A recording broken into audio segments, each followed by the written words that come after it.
오늘 말씀을 가지고 담대한 신앙에는 이러한 제목으로 말씀을 함께 나누려고 합니다. 주일은 구원받은 하나님의 백성들이 하나님 앞에 예배드리는 날이 바로 주일입니다. 어떤 성도는 1년, 혹은 어떤 분들은 10년, 혹은 20년, 40년, 50년 아마 긴 기간 동안 예배를 드리며 신앙생활을 하셨을 것입니다. 그러나 오랜 신앙생활의 긴 기간 동안 예배를 드리며 신앙생활의 그 담대한 신앙심으로 언제나 믿음이 상승세로만 진행되는 그러한 모습은 아마도 아닐 것 같습니다. 많은 기적을 체험했어도 정지된 신앙이라면 담대한 믿음을 발휘할 수 없다는 겁니다. 본문의 앞단락에서 예수님은 오병이어의 기적을 행하신 이후에 제자들을 지금 재촉하시는 그러한 모습이었습니다. 다시 갈릴리 바다의 반대편으로 가라는 것입니다. 오병이어의 기적을 체험하면서 제자들은 예수님의 소문처럼 정말 메시아이심을 느끼고 기적에 놀라운 체험했던 제자들은 예수님의 간략한 말씀에 순종하지 않을 수 없는 영적 권세에 압도되었던 겁니다.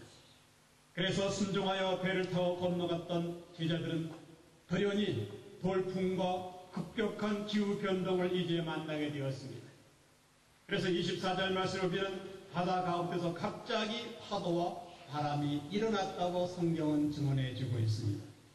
제자들은 본능적으로 목숨을 지키기 위하여 이제 사투를 벌렸습니다. 그들은 힘들게 노를 지었습니다. 이 상황은 예수님의 명령에 순종한 결과입니다. 풍랑이 일고 있는 바다 위에서 생존을 염려하여 고난과 고통을 당하는 결과가 예수님 말씀에 순종했을 때라면 여러분은 어떠한 마음이었을까? 한번 여러분 자문자답해 보시길 바랍니다. 우리가 예수 믿고 신앙적으로 순종하며 양심의 소리에 따라 살기로 했기 때문에 삶이 더욱 어려워질 때에, 그래서 바다 가운데 폭풍을 만나 견고하게 노를 진 것 같이 삶의 정황 속에 처했을 때에 우리는 무엇을 해야 한다는 말입니까? 인생을 사는 것은 모험을 뜻하고 있습니다. 우리가 이 땅에 태어난 그 순간부터 삶의 모험은 시작된 겁니다.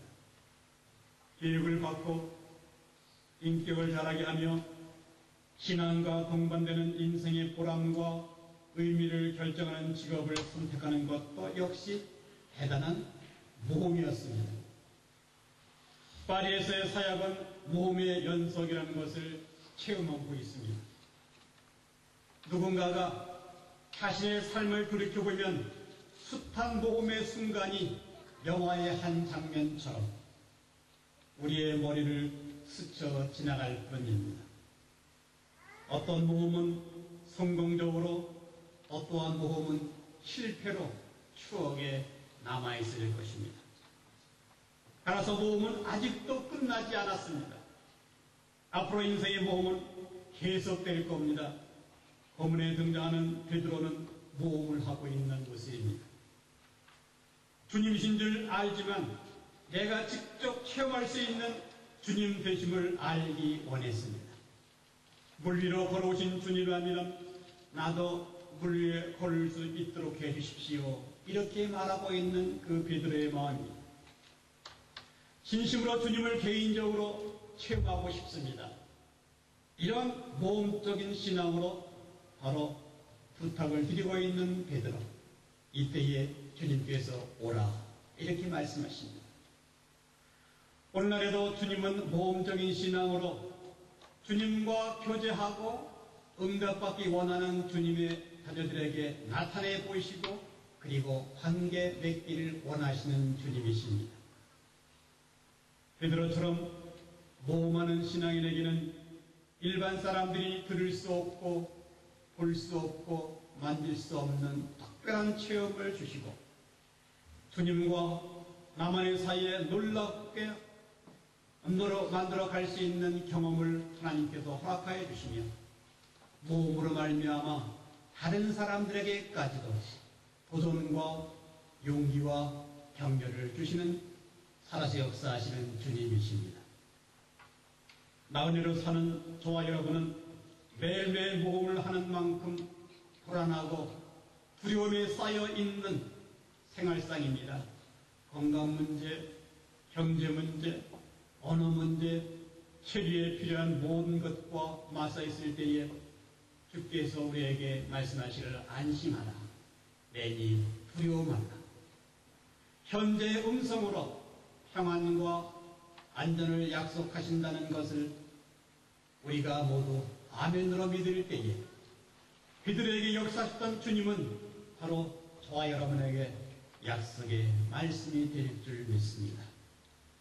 우리에게 허락한 파리에서 사는 동안에 문제의 위기와 삶의 갈등과 괴로움 그리고 슬픔들을 우리는 피할 것이 아니라 피할 수 없는 현실 속에 주님이 계시도록 간청하는 그러한 마음이 입술을 통하여 고백되기를 요청합니다.